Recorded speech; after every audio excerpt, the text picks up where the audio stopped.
Okay, good morning guys. I'm going to run through how I find a D point, which is where I call most of the swing trades. I'll explain it as basically as possible. It is a very basic system, guys, so it's not hard to achieve. So for a potential swing, a major one, I'm looking on the daily charts.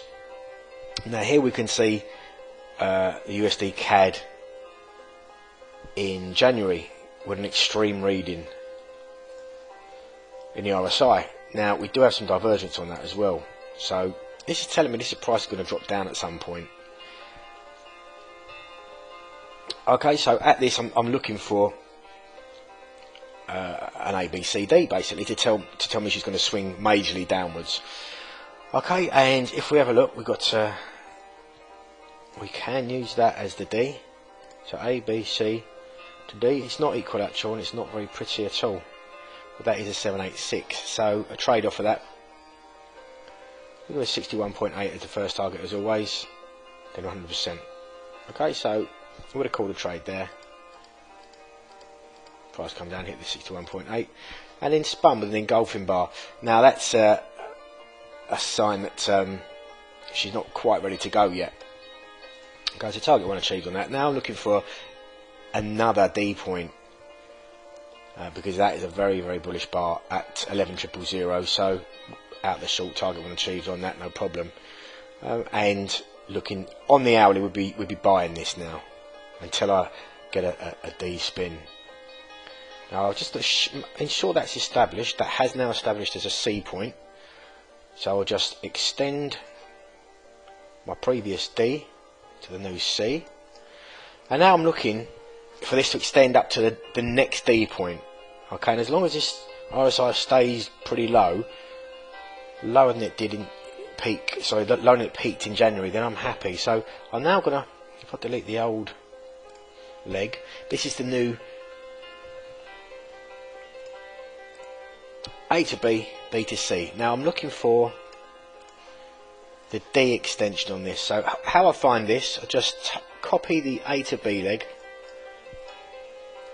stick it on the bottom of the C, and then I'm looking for a spin at this point here, around 11,235, something like that, around that area, 10% variation on that, and I'll be looking for a candle or divergence at that area, ideally a candle to take a spin and take a short downwards. Okay, so until then, just taking longs. Okay, now the price is coming to my zone. Now you'll see boxes on my chart all over the place, and that will be the 10% variation. So I'll have the equilateral extension D point, and then in this box I'm looking for a pretty obvious sign that she's going to go down. So I'm looking for divergence, but primarily a pin bar, and there we have it. That is a monster doji, I call that. It's absolutely phenomenal bar.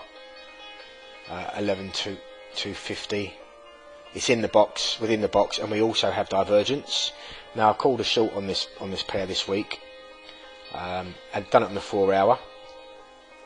So this is my signal to go short. So let's see what happened on the daily.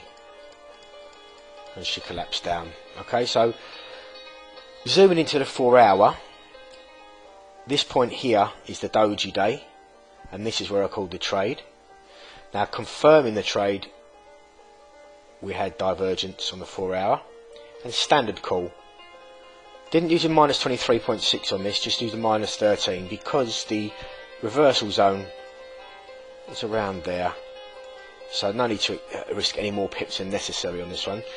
Same as usual, 23.6 is the entry because that's convinced me that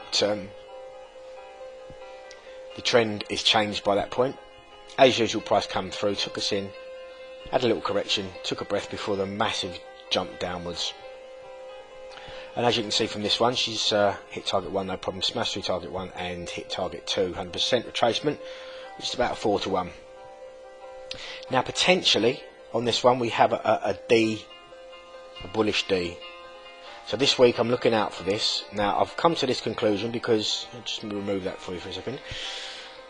I've used this as the last leg, A, B, C. This is the last C point where the doji was. Now just exactly the same thing again. I'm going to copy the A to B leg, put it on the C,